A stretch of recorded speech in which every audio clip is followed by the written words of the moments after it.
Oke. Saya ingin tahu bagaimana sih menyelesaikannya gitu. Ya, coba. Ini ada murid bermasalah nih, dia susah sekali belajar gitu ya.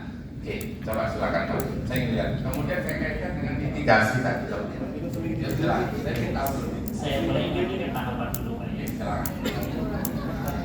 Izin Bapak, mungkin ini kan agak membelakangi murid saya. Ya, mungkin ke samping agar semua bisa melihat. Ya, monggo di setting dulu, dibantu. Ya, dibantu Pak. Di atas. Oh, di atas ada yang minta di atas. Oh enggak, kawasan Pak, kita menjadi di atas. Ya, berhadapan Bapak Ibu. Terima kasih Pak. Oke, coba. Bismillah. Bismillah. Harus pakai segitiga sih. Bahannya. Mohon maaf. Nama siapa? Pak Fadil. Maaf nanti ya. Saya panggil nama karena dibutuhkan Bapak. Mohon maaf ya sebelumnya ya Pak. Pegang sesuatu. Berat banget kayaknya masalahnya.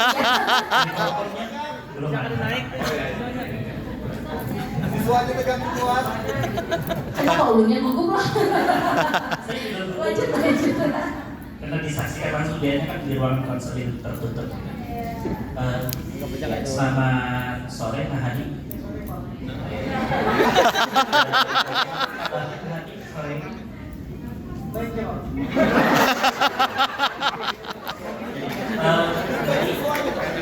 Bapak ada laporan dari salah satu guru bahwa Mahadi sedang menghadapi kesulitan dalam belajar.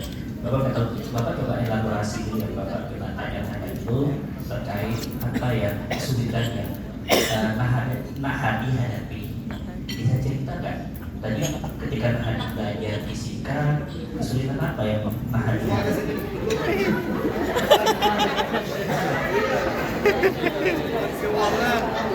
Tadi Mahadi belajar fisika dengan Bu Nia ya tadi ya. Ya. Kesulitan apa ya Mahadi hadapi ketika tadi belajar fisika? Karena Bu Nia selalu mengeluhkan Mahadi itu kepada saya.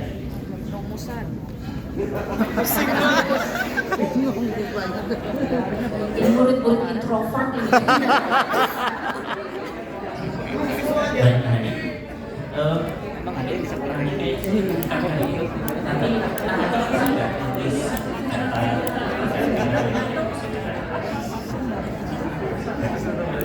nanti Bapak tunggu ya di katarannya ya nanti Bapak lewat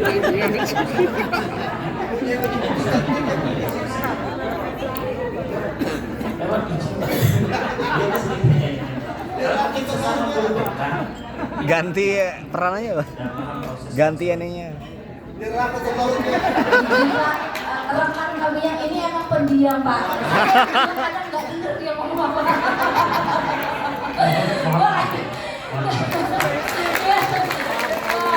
Ajak ke kafe Pak. Ajak ke kafe dulu. Iya. Nah, baru Mungkin cari yang ekstrovert Pak. Ya, yang ekstrovert memang Pak. Kalau yang kayak gini Pak perlu digali cara yang beda bisa langsung Kalau yang punya Nah. itu Pak kayaknya menjadi masalahnya Pak. biasanya kita bicara tentang Nah, tuh pas itu Pak. topik masalah. Nah, ini Yang tipenya introvert seperti nah ini macan. panggilan Mic-nya mana? Pakai mic-nya Pak. Panggilannya Anang.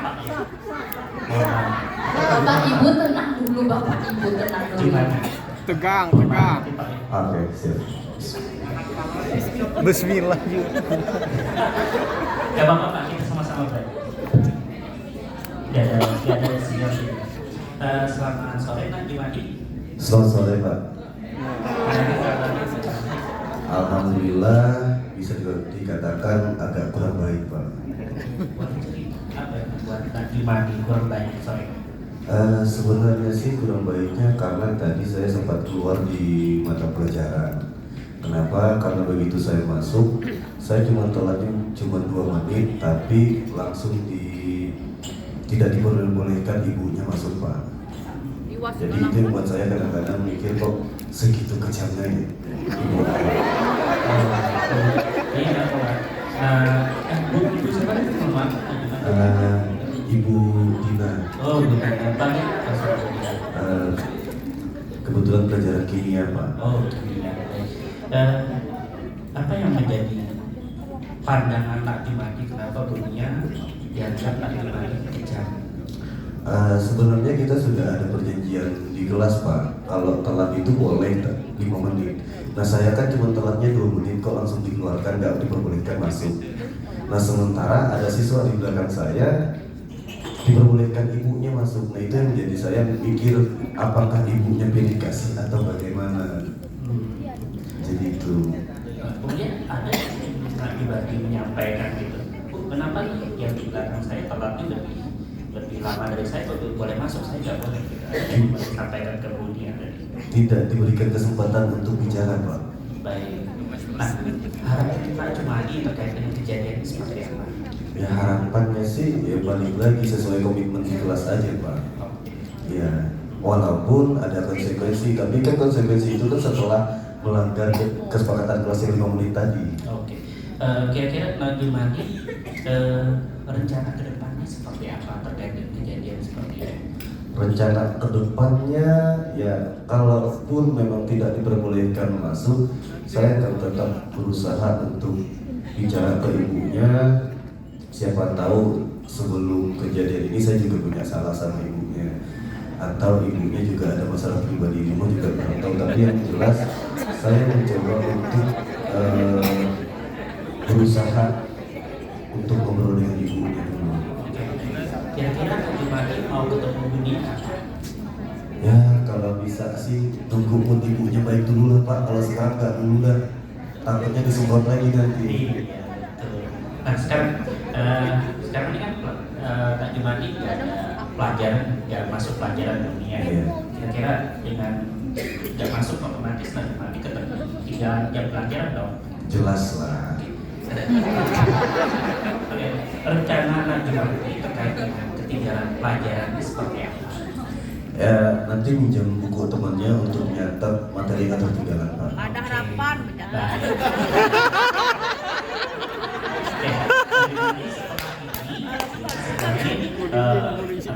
Mungkin masuk dengan kegiatan tadi. Baik, kira-kira Bapak pengen tahu target realnya gitu, kapan mau ketemu Bunia, biar Bapak tahu kira-kira hari apa gitu, biar jamnya kapan. Paling lambat besok di istirahat pertama Pak. Saat pertama. Siap. Ya satu masuk evaluasi.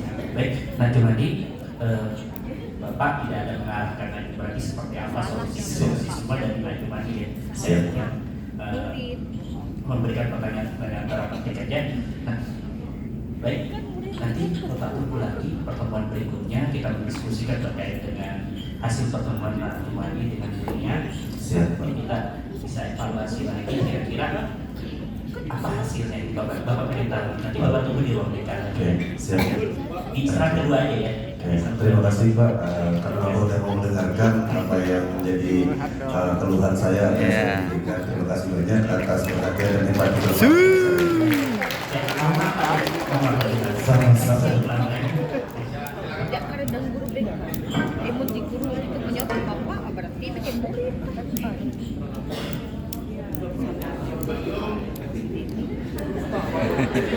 Yang berpuan.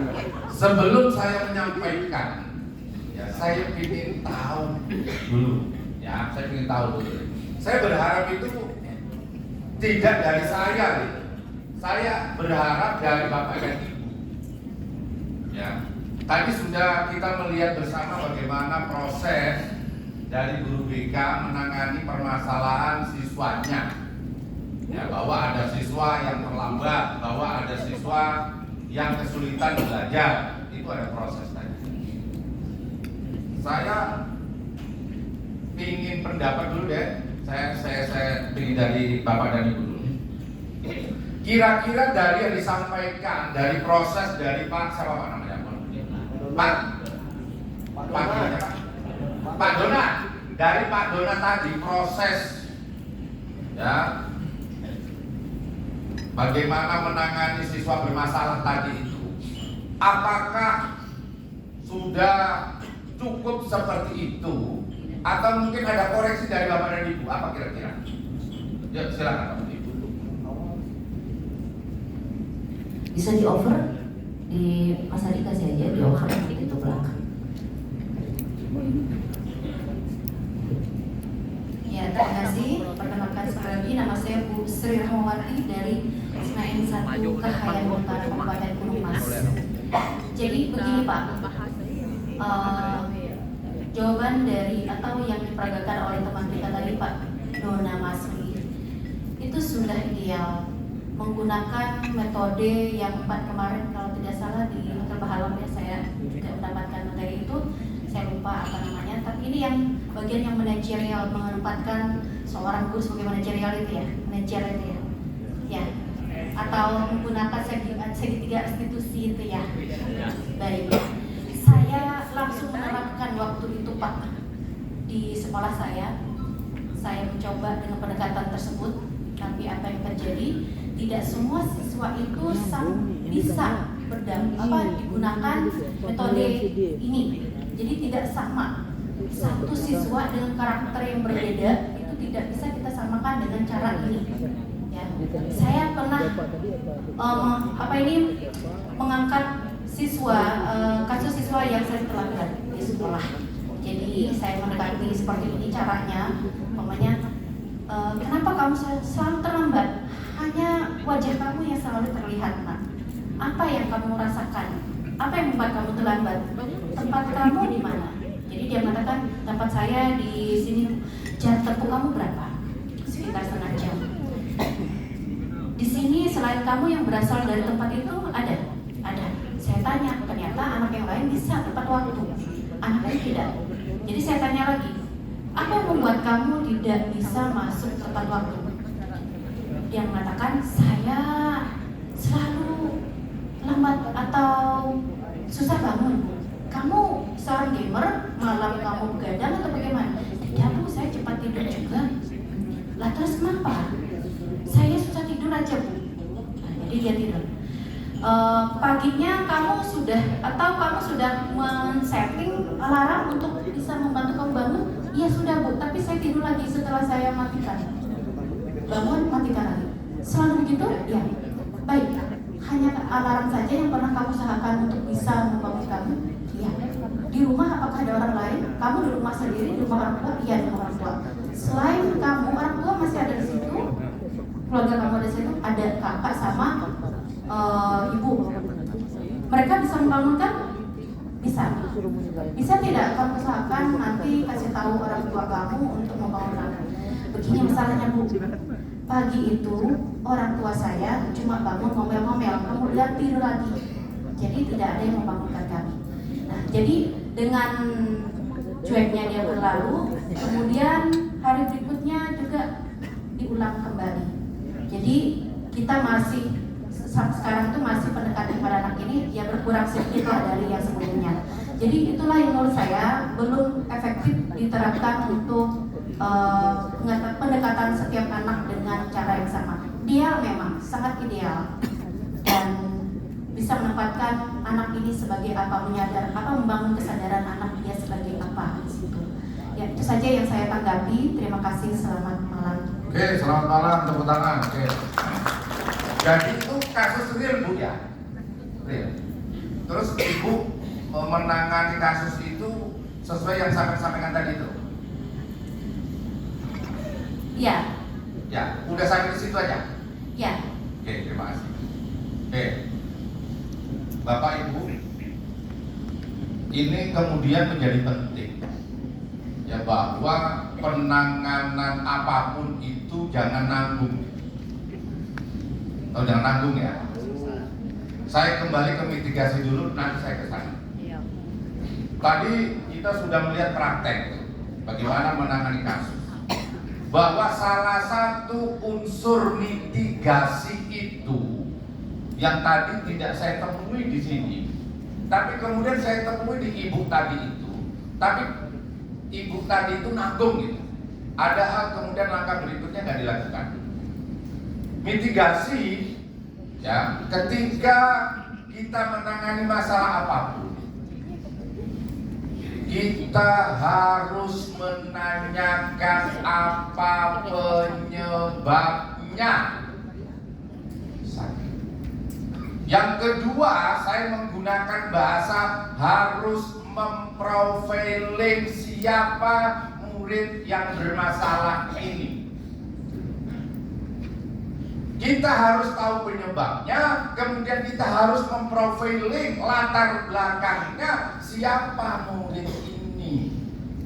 Sehingga kemudian kita melangkah ke SOP berikutnya dapat dengan tepat menentukan langkah penyelesaian masalahnya. Tadi di sini saya nggak menemukan ketika ada murid ini terlambat. Kenapa nak kamu terlambat?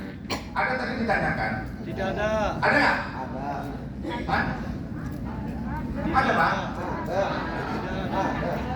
Ada atau nggak ada tadi? Apa? Kenapa lambat tadi? Ya. Oke, silakan. Beda.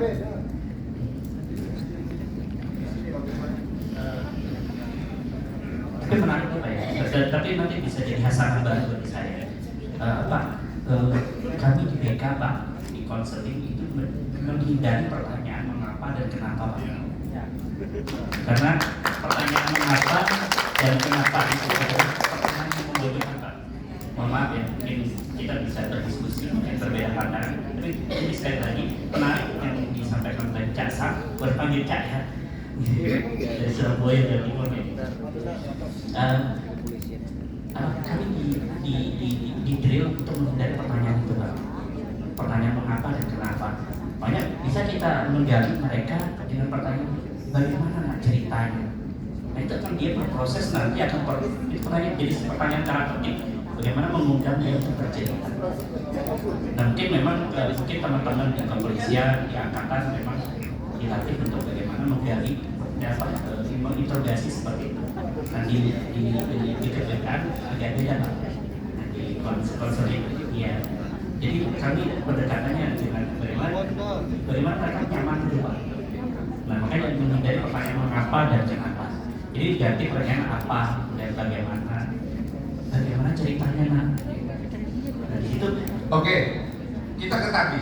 Ada menyampaikan nggak bagaimana ceritanya tadi? Kenapa kemudian terlambat? Ada nggak menanyakan itu? Tidak ada. Ada nggak? Ada nggak saya tanya? Nggak ada. Ya. Jadi ketika BK tidak menggunakan kata kenapa terus mengapa, itu bagus. Itu boleh. Itu lebih humanis ketika kita menggunakan bagaimana nak. Kok bisa kemudian terlambat? Bagus, humanis. Ya, tapi kemudian substansi penyebab, nih, saya ngomong penyebab, mitigasi itu kita mencari penyebabnya apa? Mitigasi bencana. Nah, biasa kita lihat penyebabnya apa bencana ini.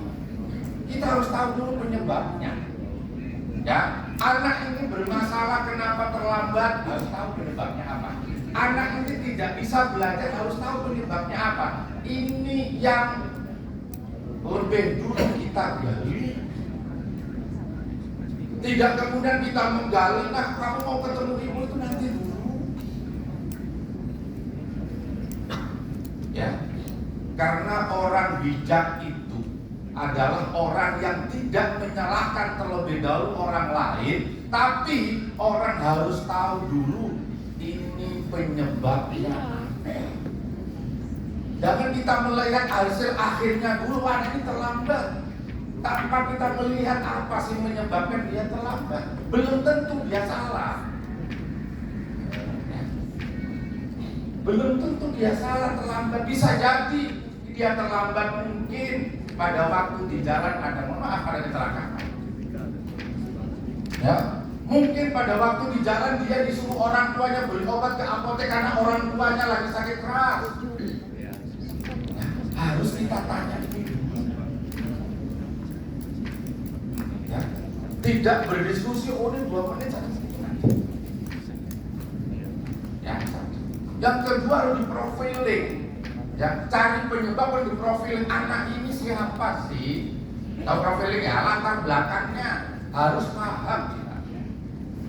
Orang tuanya siapa? Pekerjaan orang tuanya siapa? Kemudian anak ini suka main apa, harus di profiling.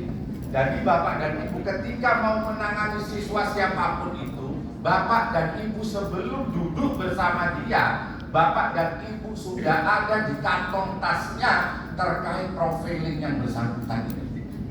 Paham ya? Jangan sampai kita miskin informasi terkait dengan orang yang kita hadapi.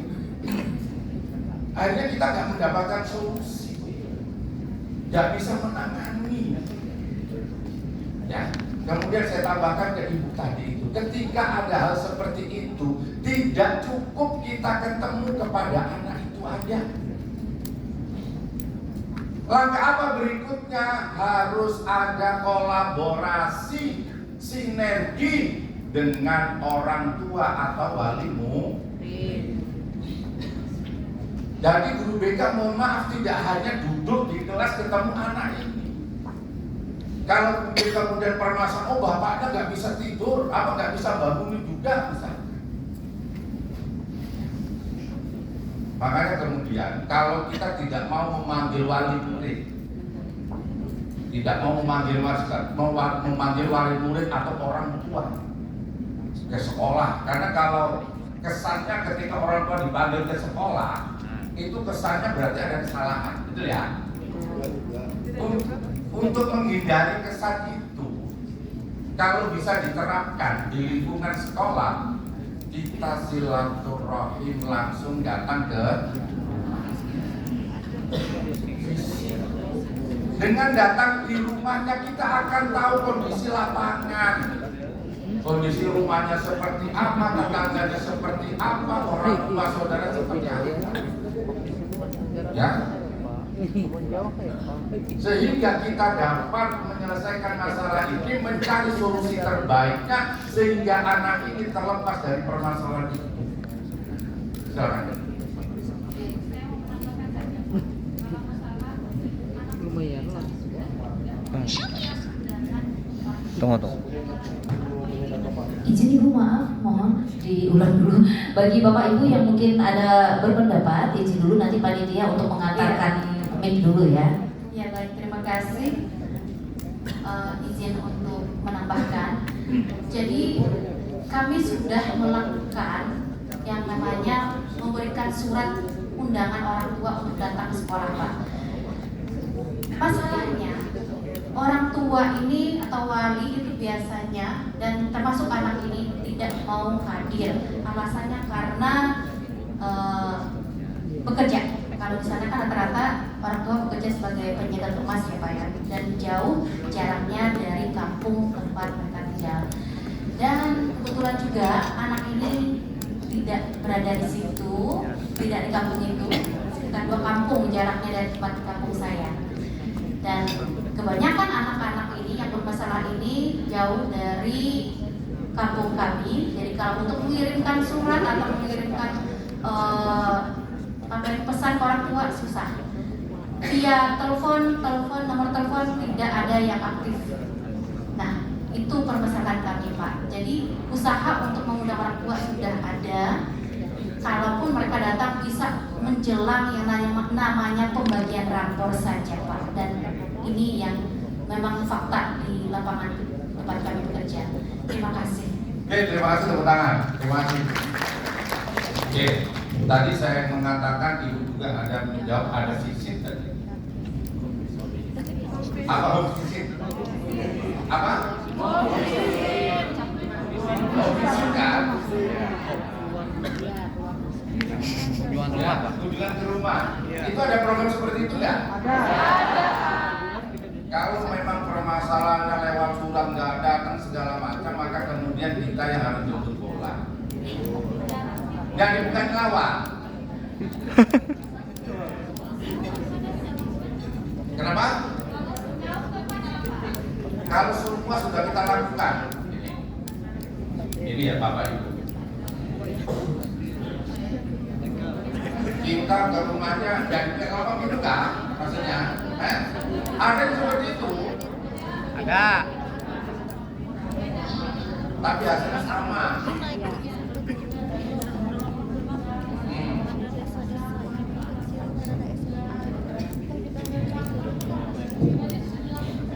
Dari menanyakan penyebab dan segala macam sesuai dengan yang kita bahas ini tadi sudah dilapor semua. Ternyata tidak ada perubahan, anaknya tetap sama seperti itu. Bahkan koordinasi dengan orang tua sebenarnya juga sudah, orang tua menyatakan iya dibantu, oh iya kita kerjasama, tapi hasilnya masih sama. Ibu ada permasalahan faktor seperti itu. Apa masalahnya? Jarang masuk Pak. Jarang masuk. Alasannya apa? Banyak Pak, ada satu siswa yang memang kerja bantu orang tua karena dia anak ibunya sudah meninggal, abahnya menikah lagi. Jadi ada kurang pembiayaan dari orang tuanya. Itu yang pertama. Kemudian yang kedua ada lagi tadi sama susah bangun.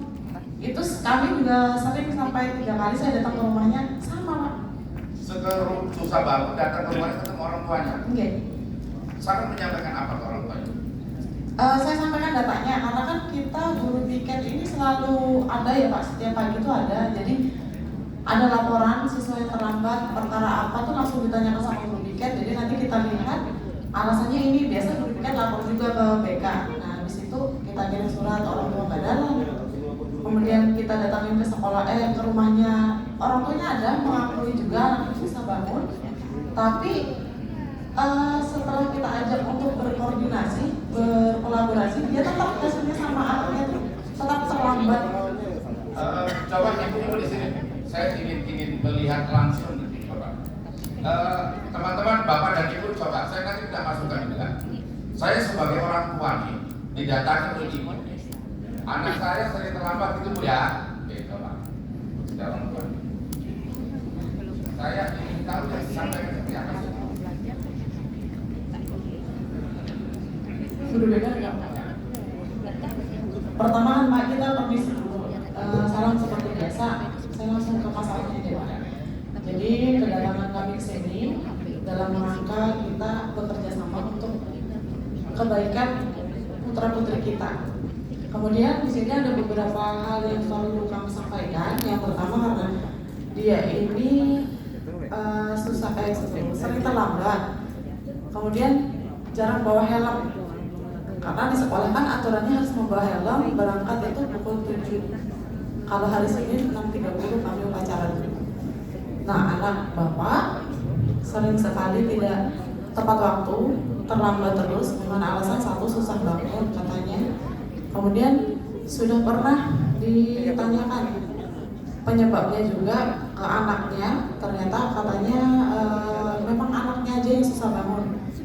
Ditanyakan juga sudah dibangun sama orang tua, sudah juga sama anaknya, katanya sudah semuanya sudah diiyakan, tapi memang pengakuan anaknya memang susah bangun.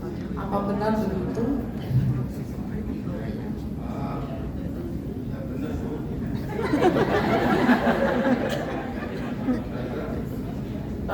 Kalau memang begitu berarti si anak ini tidak berbohong ya Pak, karena kan kita memang koordinasi, saya menyampaikan apa yang disampaikan oleh anak ke orang tua supaya orang tua juga tahu permasalahannya di mana. Kemudian kalau sudah begini kita harap kerjasamanya Pak, gimana supaya si anak ini tidak lagi bangunnya siang. Sudah pernah ditanyakan juga apakah si anak ini tadi gamers, ternyata tidak juga. Memang ada dia suka main game tapi jarang.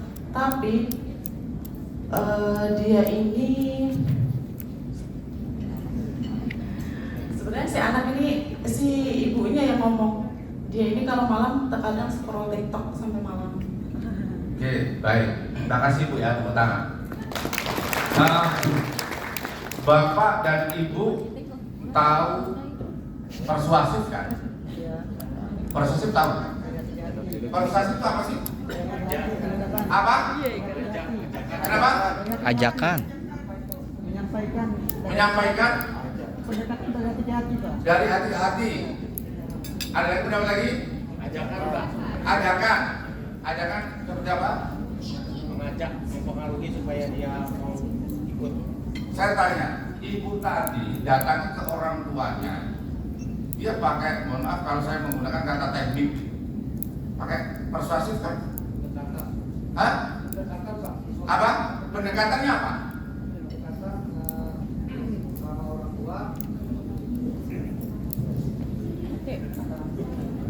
Minta bapaknya. Oke.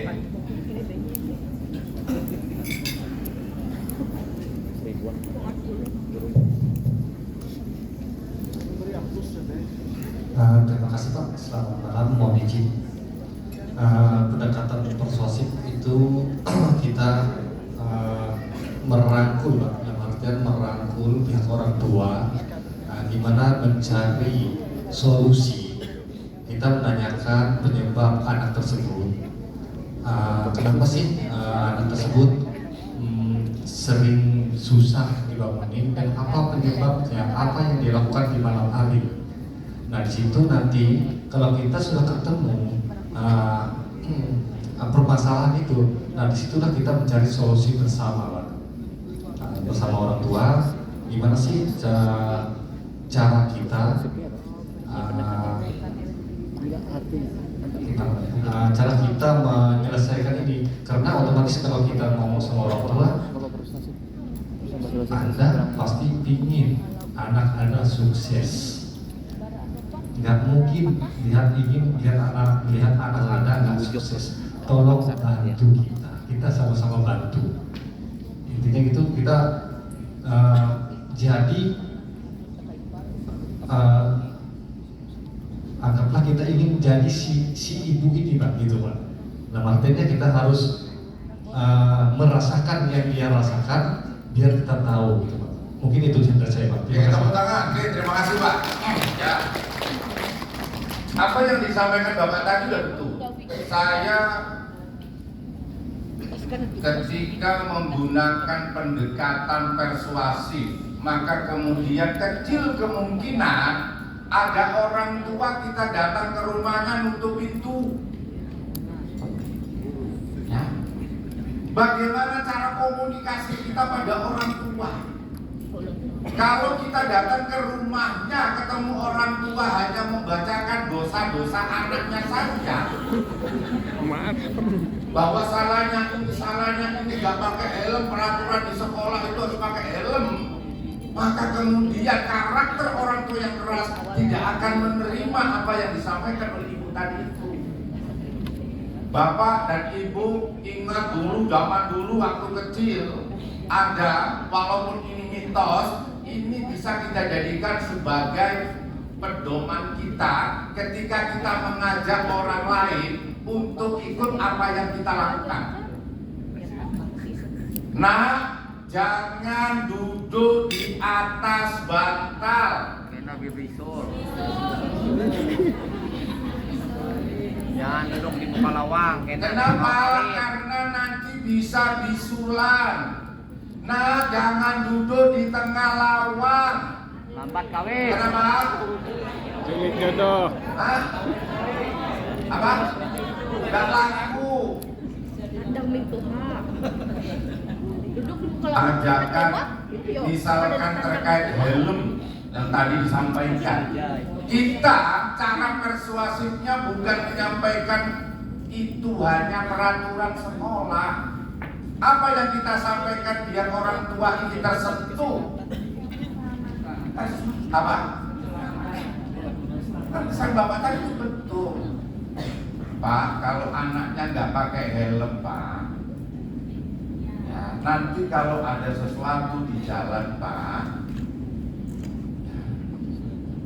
apa? Kalau jatuh, Pak, ya kepalanya bisa berdarah. Kasihan anak kita, Pak. Ya, Pak, kalau anak sampai yang sering terlambat sekolah, Pak, nanti belajarnya ketinggalan. Ya, nanti cita-citanya nggak tercapai, Pak, susah untuk sukses.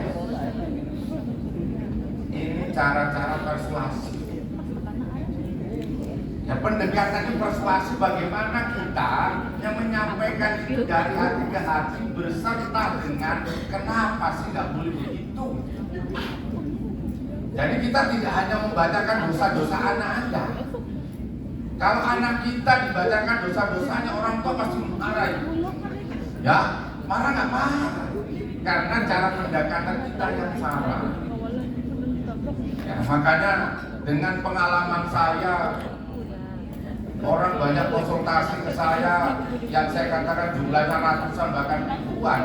Saya tidak pernah menemukan orang ya, yang kemudian kita doa itu marah-marah bahwa mandor itu. Ya, karena kita melakukannya, mohon maaf, dengan satu Pak Bu ya, apapun kita menyampaikan harus dengan senyum. Ya, kalau kita menyampaikan dengan muka harus dengan senyum.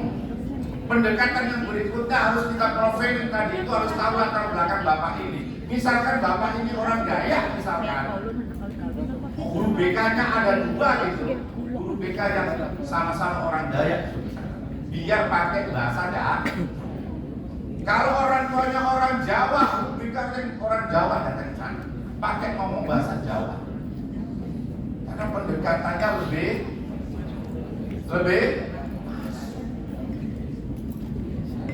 ini cara-cara bagaimana kita mendekati orang dengan persuasif tadi, termasuk kepada anak-anak yang bermasalah itu. Ya, disampaikan. Kenapa? Ya, tadi tidak boleh pakai kenapa. Bagaimana caranya? Ya, intinya substansinya adalah kita menggali informasi sebanyak-banyaknya tentang anak ini, apa sih penyebabnya, apa sih latar belakangnya anak ini, kemudian kita carikan solusi.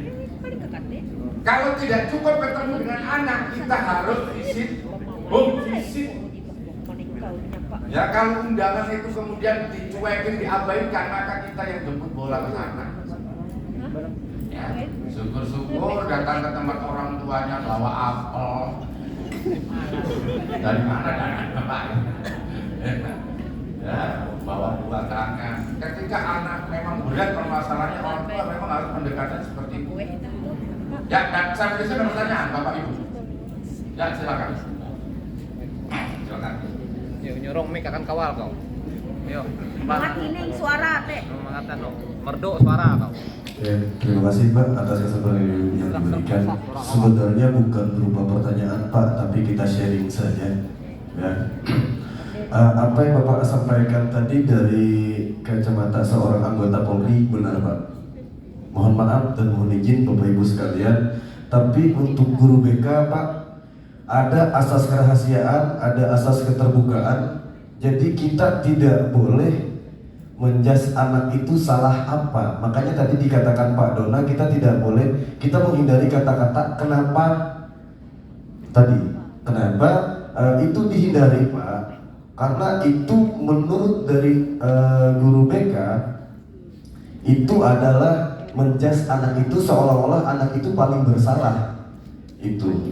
Selanjutnya lagi di dalam konseling, kenapa saya dengan Pak Dona tadi, Pak Dona ada melontarkan kata-kata kalau boleh diceritakan masalahnya apa. Itu adalah asas kesukarelaan, asas keterbukaan. Artinya apa? Anak itu datang ke ruang BK untuk melakukan konseling itu atas kemauan dia sendiri, ya, tanpa ada paksaan. Begitu guru siswanya datang ke guru BK, mohon maaf, guru BK-nya udah tahu siapa anak itu, orang tuanya siapa, karakter anaknya bagaimana, pekerjaan orang tuanya pasti udah tahu. Kenapa? Karena di awal tahun ajaran baru pasti Bapak Ibu guru BK melakukan DCM, aum catatan anekdot. Itu udah jelas. Ya.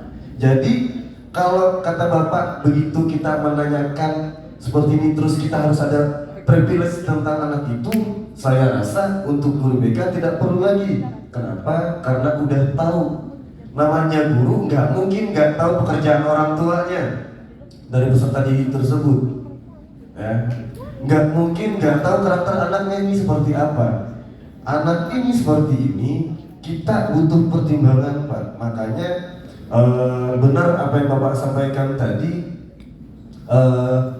untuk yang diceritakan ibu yang tadi itu adalah jangan nanggung, itu benar. Tapi di dalam ilmu BK bukan guru yang memutuskan hasil akhir, melainkan anak itu sendiri dia maunya bagaimana, dengan konsekuensi kesepakatan bersama antara anak dengan konselor atau guru BK itu sendiri, Pak.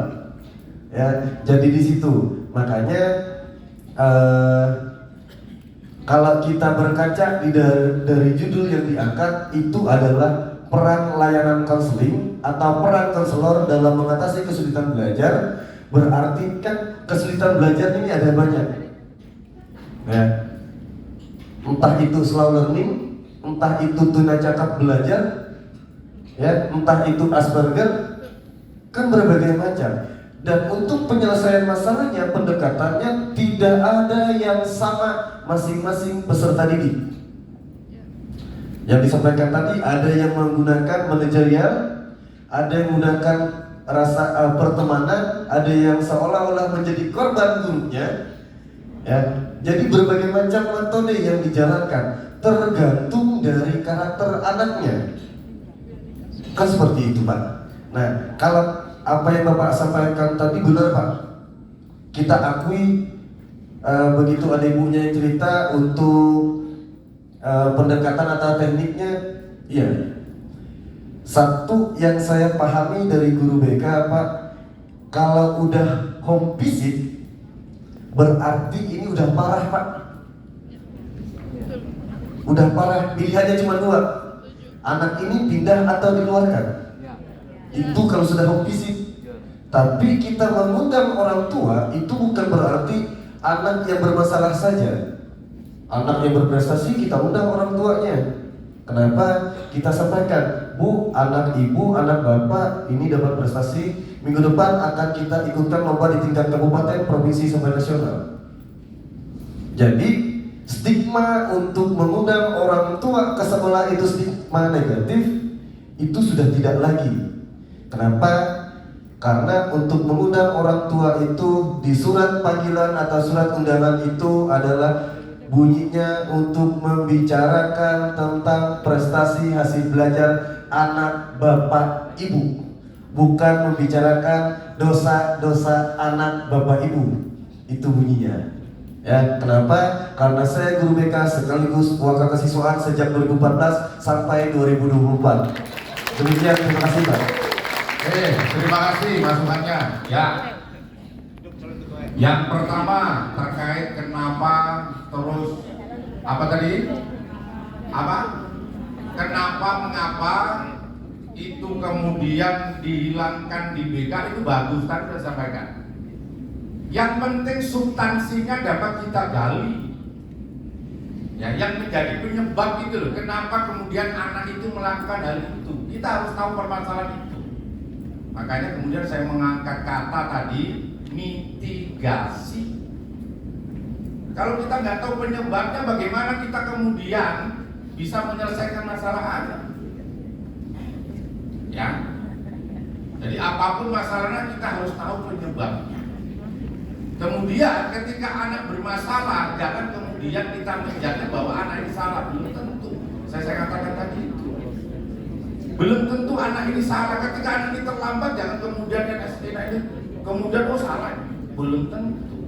Makanya ketika kita tahu penyebabnya, itu kemudian yang dapat kita menilai, kemudian memberikan solusi bagaimana caranya menyelesaikan masalah anak.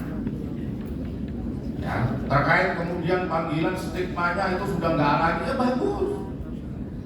Nggak lagi kemudian apa namanya negatif, ya bagus. Ya, tapi jangan disalahkan kemudian kalau masih ada orang tua murid ketika dapat panggilan dari sekolah pasti masih beranggapan ada masalah.